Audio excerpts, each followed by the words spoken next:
Joe Brandmeier. Congratulations for being accepted to Houston Comedy Film Festival.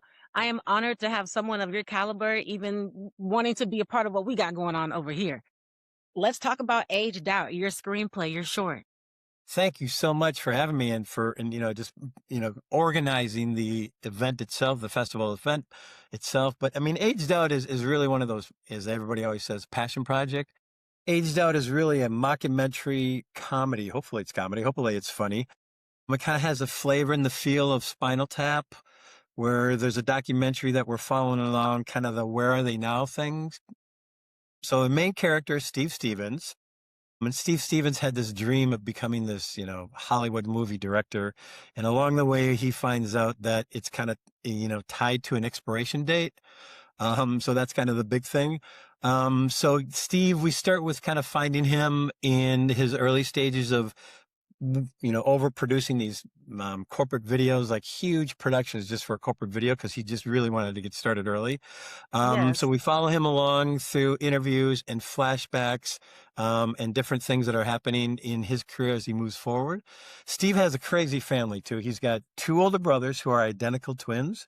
He's got two older sisters who are identical twins, and he's kind of the oddball out.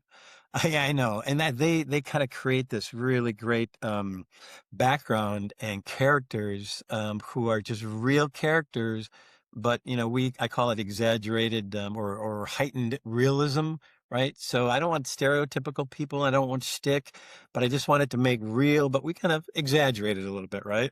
And he just didn't want to do the family business, and the family business was the Stevens family funeral home and bowling alley. So the Oh, funeral random home and bowling alley. yeah. The funeral home ran into a little trouble, so they had to cut the space in half and bring in a couple bowling alleys, bowling lanes to get extra money as they went forward on life. So that in itself is a great background. There's a lot of stuff happening there. There's interviews, there's crazy things happening along the way, and there's subtle comedy that I'd like to put in the background that you don't really talk about. It just happens in the background. But Steve got his big break with a film called Death to the Killer, or the Death to the Murderer's Killer. Follow And that one. Death. he fell in love with that lady. Yeah. He falls in love with an attractive actress, and I never give her a name in the script. I just call her the very attractive actress. So he falls in love. He does, the huge, success with his movies. And so we follow him along to the height.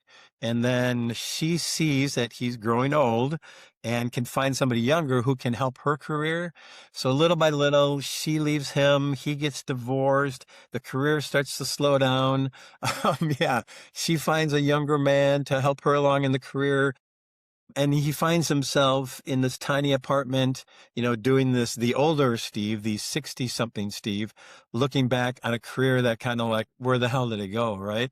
And like a lot of us, we're looking for relevancy. We're looking for purpose. He's looking for work. He's filling out, job applications online that go into the abyss of, the AI online things. But I really wanted to have fun with it, but I wanted to be funny, certainly heartwarming, right? I mean, definitely got to be heartwarming, but, not to be cliche. I kind of wanted to make sure that there's some kind of meaning that comes out of it, meaning of the cliche of, happiness is inside. It's not that external stuff. It's not awards and shiny things, so we try to find what the meaning of success is because, we all have different meanings, right? I mean, don't you think that success thing is different for all of us, right? Yes. Yes. So what's your definition of success? I mean, when you kind of look at all the stuff that you're doing and you've done, because it Honestly, is that internal thing, when right? I think of success, just to even answer that question, because, you know, just like how I'm entering into this space, I like to say I'm in the film space and, from the outside looking in, so many people will see what we do and they're just like, "Oh, wow, everything is perfect. Everything is perfect." And ultimately, peace. Like, you just want to have peace. I would say that is like Yeah. having peace. I think that's huge, especially here based in Minneapolis. I mean, man, I have a couple hats that say peace on them, but yeah, just based in Minneapolis, it's become so huge. And the other thing that I think is really important is, people ask me is like, where'd you come up with this? And, those kind of questions. And the one thing I hear over and over, and I'm sure you've heard it a lot already, is write what you know. right? I mean, produce what you know, produce what you love, write what you know. And that makes it so much easier because when I first started out doing this with my background in documentaries and stuff, I was going to do a real documentary, right? Talk to people about ageism, talk to people about, how they're treated in life, talk to people, where things change over time. But it started to get so boring and so just way too serious, man. And I went, I don't want to do this. So all of a sudden, like late night, I just started going, I'm going to just have some fun with it. So I kind of listed some of the things that have happened in my career, really crazy stuff. And I started to expand them. I started to exaggerate them. I started to just have fun with them. And Steve Stevens is kind of, carrying the story along for me. But it really comes down to writing what you know and having more fun with it. Because I didn't need to put another, negative documentary out in the world, right? We just wanted to have some fun with it. So I really that's the like big that. picture.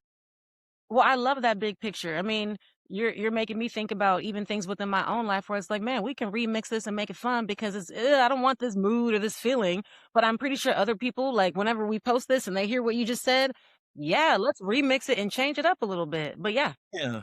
Yeah, make really it valuable. But some of the stories. Do you remember the Fugees with Wyclef Jean and Lauryn Hill?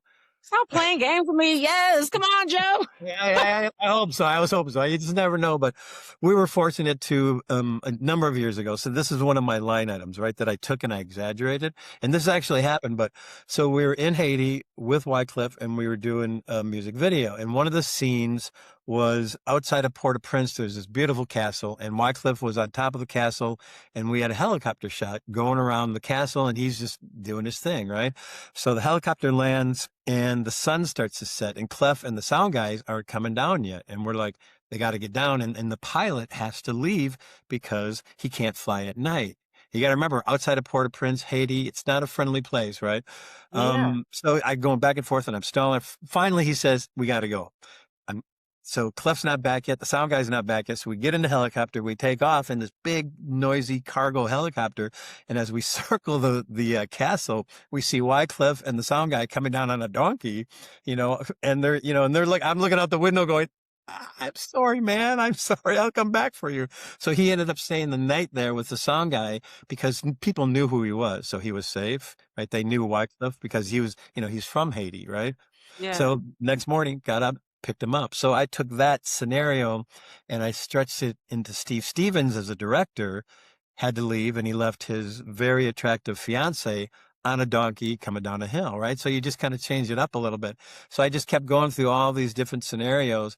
And if I didn't know where it fit in the script, I would write it, put it at the end of the script. And then eventually I go, oh, okay, that fits here. And I'd start putting these things in, where it started to flow. And all of a sudden they just started to kind of flow by themselves. So that's kind of where this came from real life experiences and you're in a really weird good. way. When it comes, yeah, no, I love it. I mean, I'm pretty sure even when this is all out and Wyclef sees this, he gonna start laughing because I already know. I can already imagine him. He gonna start laughing, and you're making me even think too because it's like, again, I already think you a rock star. You already know what I want to say. So when it comes down to everything with you, you've worked with so many people in Hollywood. Anna Jackson, like, can you brag on yourself?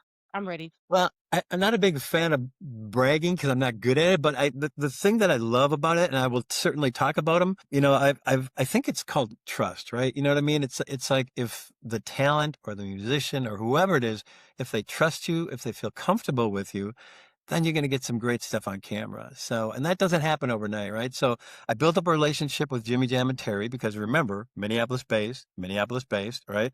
So they introduced me to Clef and then somebody else introduced me to somebody else. And then I sit in on a recording session with Jimmy and Terry. Oh, here comes Janet. Janet comes in because if Jimmy and Terry trust me, then Janet trusts me, right? So it kind of it kind of goes up that way. And then Prince had somebody who was a friend of mine who worked with me and she spent a couple of years with them. So because she trusted me, he trusted her, right? So it's this combination of trust. And then you start to kind of build relationships. And I think if you have your together and if you really understand what the project is, if you understand, who the musician is and what they're looking for, then you can really kind of connect on the subject and the creativity, and then you kind of forget about the gear and the cameras and all the lights and stuff, and then they get comfortable, and you get great content when they're comfortable, right? So that's kind of what brings it to light. But there's just crazy stuff that's happened along the way, and I think it comes. That's one of the things I guess I'm most proud of is just people trust me, right? And the integrity, because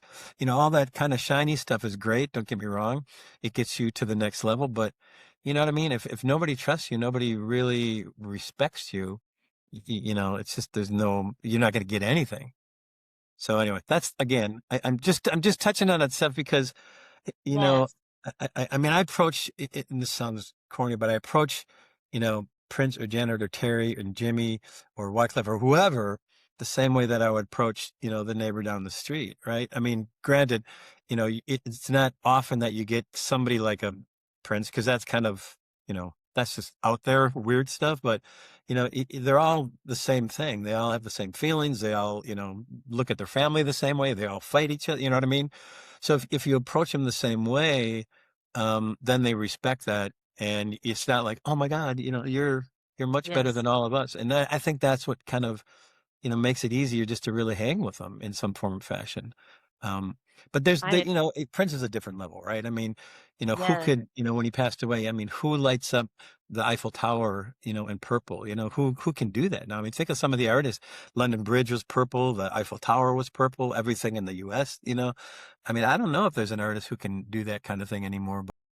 I But know. The so only yeah, person is Michael Jackson. Who's the only person? yeah, yeah.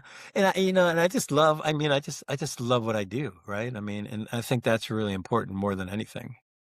Man, and definitely I wanna just piggyback and say you're right on all of that. Trust is very, very important, and I can even say, even spending time with you a little bit, I'm thinking, "Man, I'm trusting you already in the back of my head with a whole bunch of stuff." You already know. So, definitely I will say, energy that matters, and then you just feel it, and so I will say the same thing applies. Like, I'm just trying to get this work done, and I wanna do the best job as possible, and I keep getting introduced to all these people, and I'm like, "Whoa." And so, yeah, it's like, "Where's Rosalind?" I'm like, "Okay, I'm here." I just wanna work, I just wanna work and do a good job. So, everything you said, I am not surprised why your career has gone this way. And, speaking of it, I do have a question though, because I know people ask you what were you inspired by and whatnot.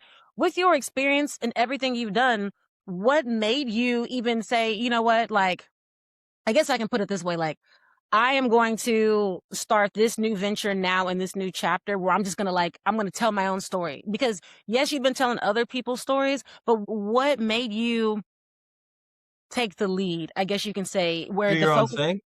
Yeah, do your own thing. No, no, that's it. I mean, I've been doing my own thing a lot mixed in with some of this other stuff. And it's funny too, because I'm looking at this card. I have a card on my desk that says, follow your dreams. They know the way.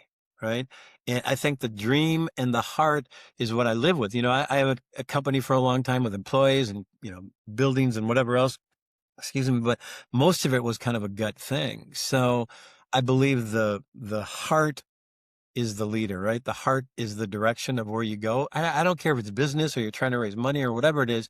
The heart knows the way, right? And so I think it really comes down to the heart. Like if you look at one of the documentaries I did called I Do, it's on Amazon and still hangs out there. But it started as a curiosity because I've been married for 1,000 years. It was it was one of those things where, why do people get married? How do they stay together? All this kind of stuff, all these questions. So it's a kind of a lighthearted look at marriage. And that was really just started with curiosity, right? And that's somewhat the therapy, right? So I just grabbed a couple cameras and went off and started talking to couples all around, I was going to do it around the country, but I never got past the Midwest because there were so many. But it starts with curiosity. It starts with something that's important to you. That's why I mentioned that before. Because if it's important to you, you live with these things for a long time, man. I mean, it's certainly a documentary or a film, both of them, you live with them, right? It's not like, hey, I'm going to do this and by Christmas, it'll be done. No, this year, then it's the next year, then it's funding, then it's shooting, then it's you know what I mean? It's like that you live with them for a long time. So you got to have some kind of interest in it. So it's heart, it's interest, it's curiosity is huge for any documentary. I mean, you got to be curious about it, right? And I think that's what drove me. The first doc that I did, like I said, with that marriage one, it's almost like therapy, for me. And obviously, aged out, right? I mean, I'm getting older and there's, some, You young at heart, stop playing. Mhm. There's some importance to it. So you find what's important to you. And I'll give you a good example of why I love film festivals. So we're at this film festival and I'm talking to a couple of the directors, right, having drinks. And this one guy, a young guy, goes, yeah, I got this new one coming out. I'm working on it right now and blah, blah, blah. It's about XYZ, right? It doesn't matter. And I said, well, do you have like interests? Did you do this before? Is this important to you? He goes, no, it's just a hot subject right now. And I kind of went, well, it's a hot subject right now, but a year or two, by the time you're done, it may not be a hot subject anymore. So you can't really go at it as I'm going to do a hot subject.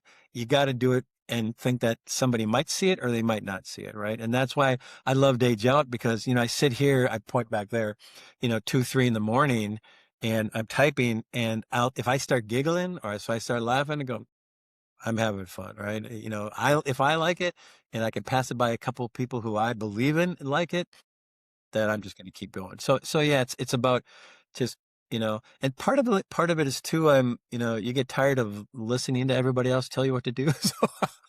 So you just Tell me go, about it. I'm doing it. Because especially, I mean, the beauty of some of this stuff is that I do is like, I get to be the final answer. You know what Yeah, I mean?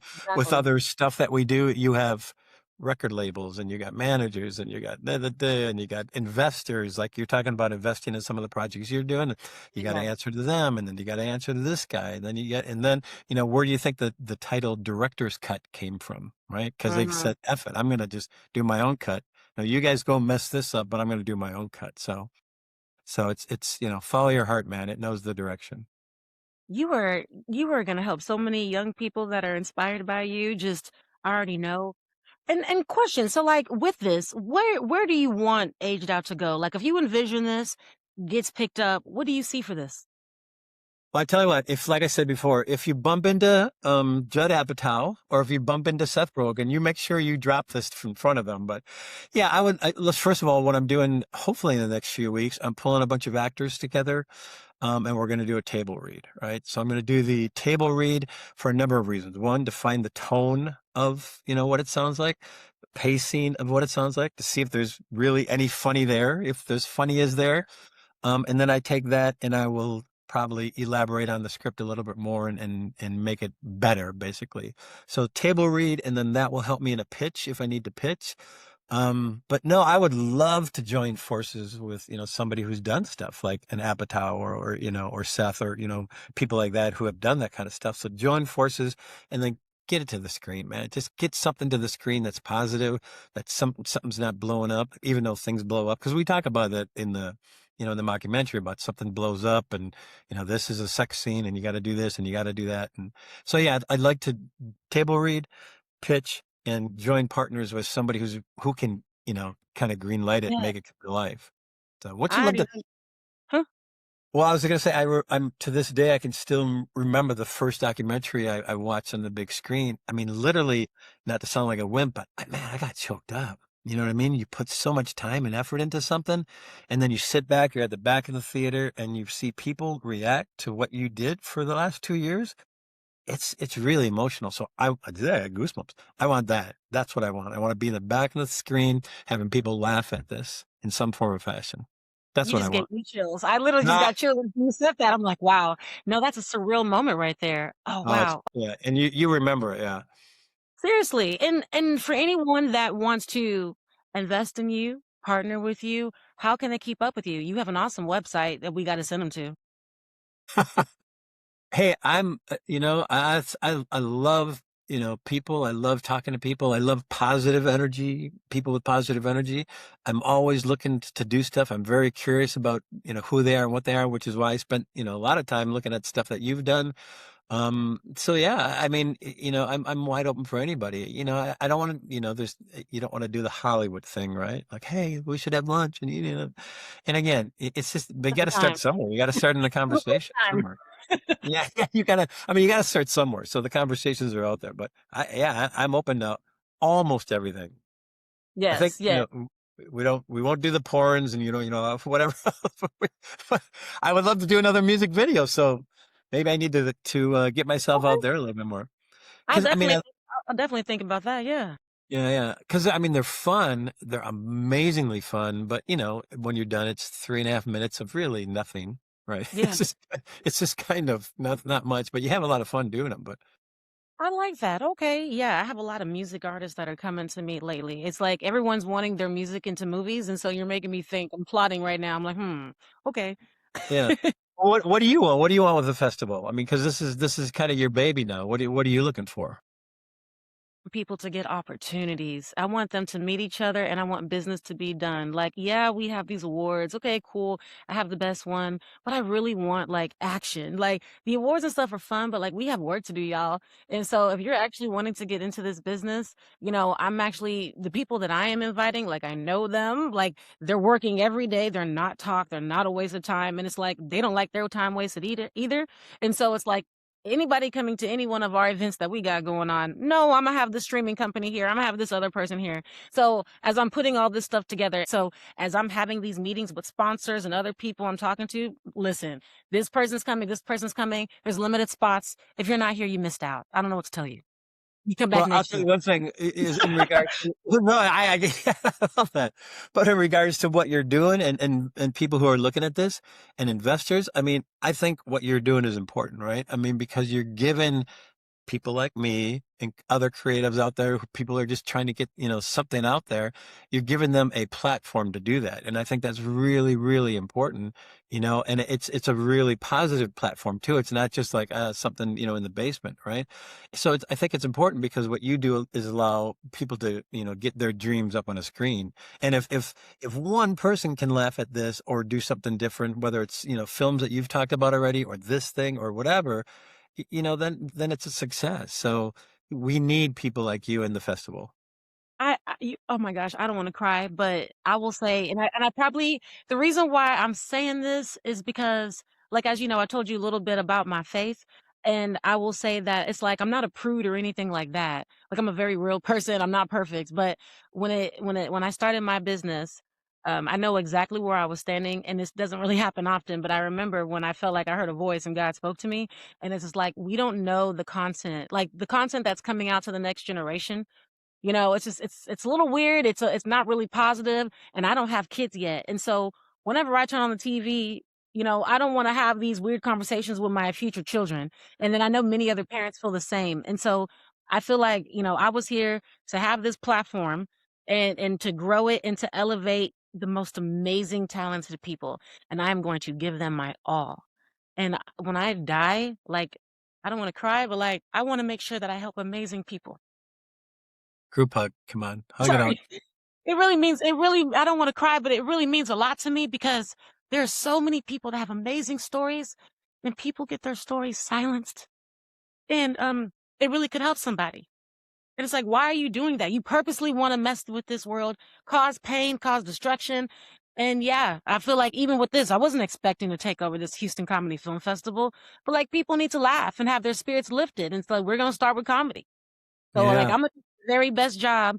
Sometimes I'm meeting interesting people along the way that try to sabotage me, and it's like, "Bro, do you not care about these people? Because if you're trying to sabotage me, you're sabotaging my filmmakers, and I will protect them." I think that's beautiful. That's really beautiful. And again, comedy is just one avenue to get a point across, which is why I said that what I did before about, leaving them with some meaning, that happiness and the other stuff and success and what is success. So leaving them with something important, but, through comedy. And Jimmy and Terry used to always say, and still do, music is really a great thing too, right? I mean, the beauty and the transformation and the power of music, right? I think is huge too. Because he used to say that, kids in high school or grade school, can't remember some of their math programs, but they can recite every word to one of Janet Jackson's song, right? Because we begin life with music, with the ABCs, A, B, C, D, D, D, D, D, D, D, you know what I mean? So music is so powerful, and that's what they say all the time too, right? So I think comedy, music, laughter, it's just a way to get the message across without something exploding or somebody hating each other or, whatever. Joe, you realize that you got me so hyped up right now like a kid talking to you? Like, literally, you got me crying. I'm not supposed to cry. You're not supposed to get me emotional, but when you talk about this stuff, Like, I'm thinking like, wow, like you're getting me, I'm interviewing you. That's what moves people, right? That's why some of the stuff that I've done is I'm vulnerable. I'm going, yeah, I did F up, or I am aging, or I did do something stupid, or I'm really sad. You know what I mean? Whether you realized it or not, you spoke life into me today. I just want you to know that. How are you gonna get me choked up? No, I'm being very serious when I say this. You spoke life Yeah, into I me. am too. I needed this talk. Yeah, and thank you. Thank No, you. I'm thank saying you. thank you.